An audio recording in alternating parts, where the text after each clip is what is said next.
वालेकुम वरहमतुल्लाहि वबरकातुहू। उम्मीद है आप खैरियत से होंगे। इंशाल्लाह एक सीरीज़ करने की शुरुआत हुई है जिसका नाम है 15 मिनट एक सबक। आपके इम्तहानात का सिलसिला चालू है, 3 पेपर आपके हो चुके हैं।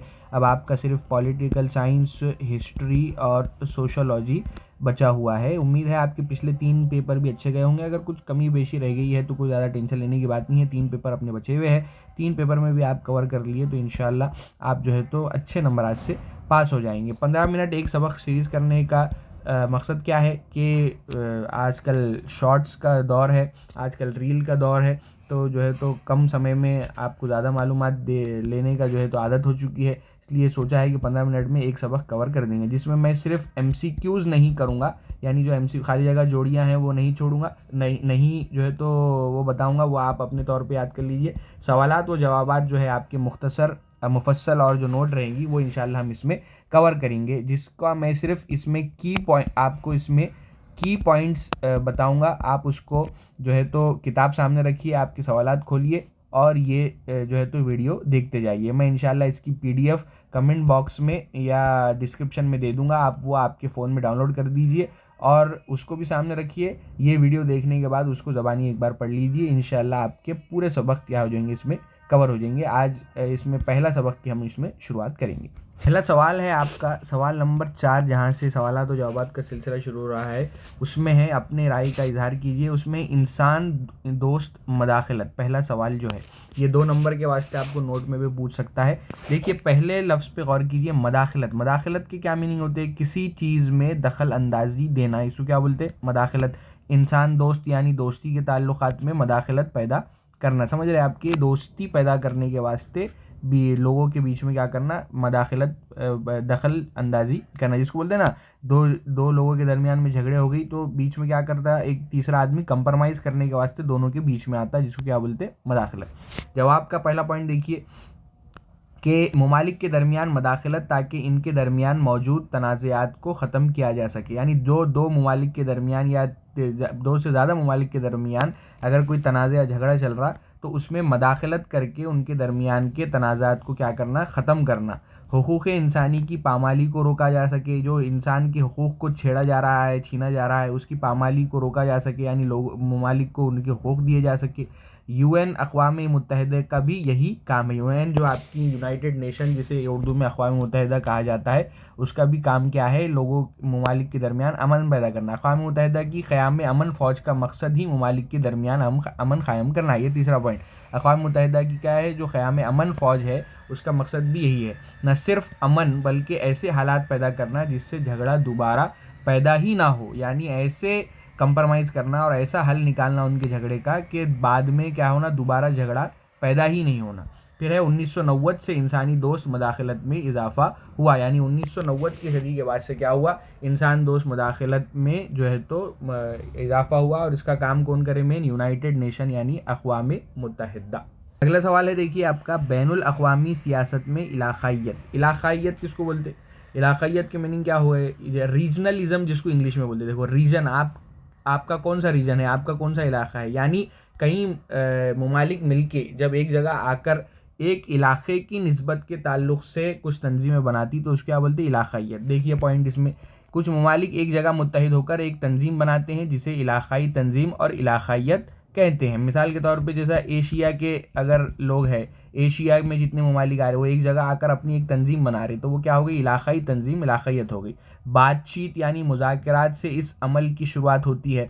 एक जैसे नज़रियात व ख़यालात और यकसा माशी मसाइल की वजह से मुज़ाकरात की शुरुआत होती है। क्या है? यानी एक जैसे मसाइल है, एक जैसे नज़रियात व ख़यालात है तो उसमें क्या होती? दोस्ती पैदा होती और एक इलाक़े की निस्बत पैदा होती। फिर जाके क्या होते? तंजीम बनने की शुरुआत होती। तंजीम के बनने के बाद सेहत आम्मा, तवानाई, टेक्नोलॉजी वगैरह जैसे कामों में क्या हो? ये ममालिक एक दूसरे का ताउन करते हैं। यानी जब तंजीम बन जाती तो एक दूसरे की हेल्प कैसे करते हैं? भाई सेहत के ताल्लुक़ से हेल्प करेंगे, दवाई पहुँचेंगे, तवानाई पहुँचेंगे, टेक्नोलॉजी है एक दूसरे का तबादला करेंगे वगैरह में ये ममालिक एक दूसरे का ताउन करते हैं और ये एक नई इलाक़ाई तंजीम और इलाक़ाइयत वजूद में आती है। मिसाल इसकी सबसे क्या है अच्छी? Asian association of south east Asian nation, यानी साउथ ईस्ट एशिया में जो ममालिक मौजूद है उन्होंने 1966 में मिलकर एक तंजीम बनाई जिसका नाम क्या दिया उन्होंने?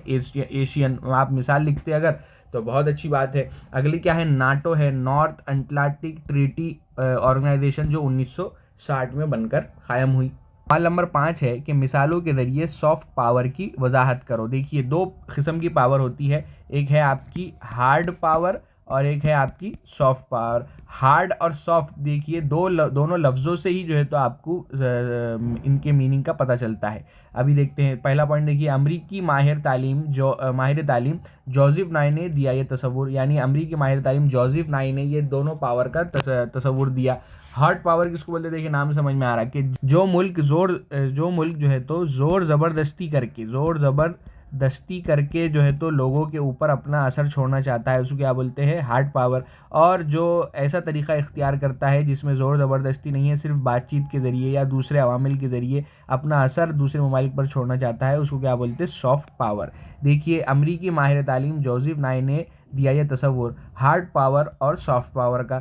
सॉफ्ट पावर यानी किसी को बिना ज़ोर ज़बरदस्ती के मुतासिर कर लेना। इसकी क्या मिसालें, अब देखिए, गैर मुल्की तलबा को अमरीकी कॉलेज और यूनिवर्सिटियों में दाखिला देना और सहूलियात फ़राहम करना। अब आप देखिए कि जब गैर मुल्की तलबा यानी दूसरे गैर मुल्की तलबा अमेरिका के यूनिवर्सिटी और स्कूलों में जाएंगे तो वो उनका सिलेबस पढ़ के और उनके अच्छे अखलाक देख के ख़ुद ब खुद मुतासिर हो जाएंगे, उनको ज़ोर ज़बरदस्ती करने की ज़रूरत नहीं है, खुद उनका सिलेबस पढ़ के उनके जो है तो गुन गाने लग जाएंगे वो, आप समझ रहे हैं आप।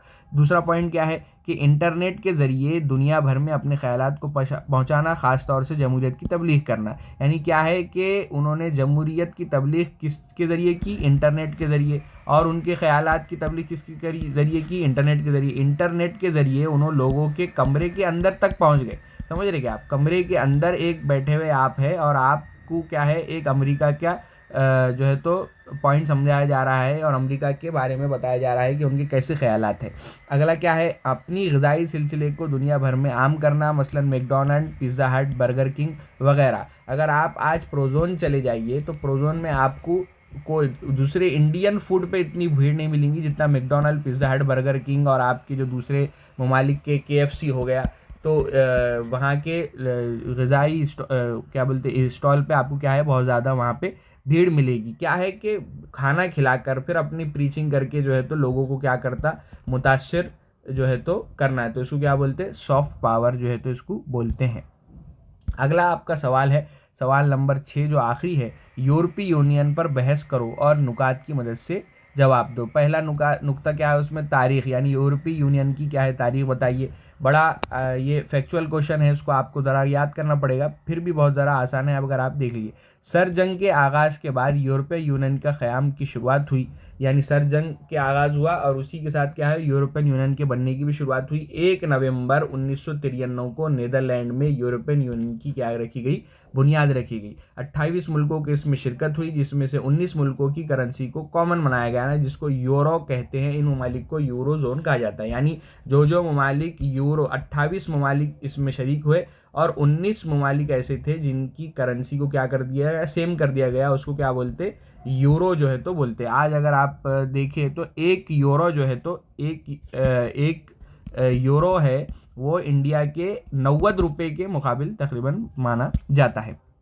अगला है देखो, यूरोपियन कमीशन, बड़ा आसान है, इसका काम मजलिस आमिला का है और क़वानीन के मसूदे प्रपोजल बनाने का है। पार्लियामेंट जो कानून बनाती है उसको अमल में लाने का काम इनका है, यानी यूरोपीय पार्लियामेंट जो कानून बनाएगी तो उसको अमल में लाने का काम किसका है, यूरोपियन कमीशन का है। जैसे अपने पास कलेक्टर वगैरह मजलिस आमिला जो है तो इंडिया में रहती, उसका काम क्या है, यूरोपियन कमीशन का काम है। अगला है यूरोपियन पार्लियामेंट, जाहिर सी बात है जो कानून यूरोपियन कमीशन लागू करेंगी, जिस पे अमल करेंगी, तो उसको बनाने का काम किसका है, यूरोपियन पार्लियामेंट का है। इसके कुल मेंबरान कितने हैं, 751 है, 5 साल इनकी मुद्दत कार है, यानी एक बार जो इसका बन गया वो 5 साल तक इसका मेंबर रहता, और क़ानून साजी इनका काम है, यानी कानून बनाना इनका काम है। यूरोपियन कौंसिल क्या है, EU यानी यूरोपियन के मेंबर ममालिक के वज़ीर आज़म या सदर या वज़ीर ख़ारजा इस कौंसिल का हिस्सा होते हैं। इसका एक सदर भी होता है, हर 4 साल में मीटिंग होती है, यूरोपियन यूनियन की हिकमत अमली तैयार करती है। यानी क्या है कि कोई भी मेंबर ममालिक का वज़ीर आज़म हो या सदर हो या वज़ीर ख़ारजा हो, वो जो है इनमें से कोई एक क्या है, यूरोपियन कौंसिल का जो है तो मेंबर रहेगा, और उसका एक सदर भी रहता। हर 4 साल में इनकी एक मीटिंग होती और यूरोपियन यूनियन की हिकमत अमली तैयार करना इनका क्या है, काम है। आखिरी पॉइंट है आपका यूरोपीय अदालत। यूरोपीय अदालत से नाम से आप वाक़िफ़ हो जाएंगे। अदालत का काम क्या है? क़वानीन की तशरीह करना, यानी जो क़ानून है उसकी वजाहत करना, फ़ैसला सुनाती है, मुआहदात की निगरानी करती है और तमाम क़वानीन की हिफाजत करती है।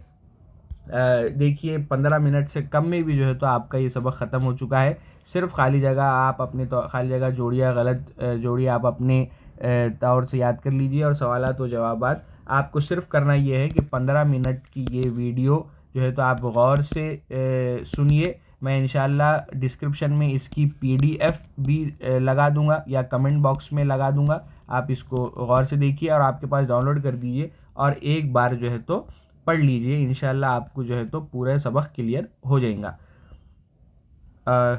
तब तक के लिए thank you, best of luck. और मेरा नाम है फैज़ान अज़ीम। अस्सलामु अलैकुम वरहमतुल्लाहि वबरकातुहू।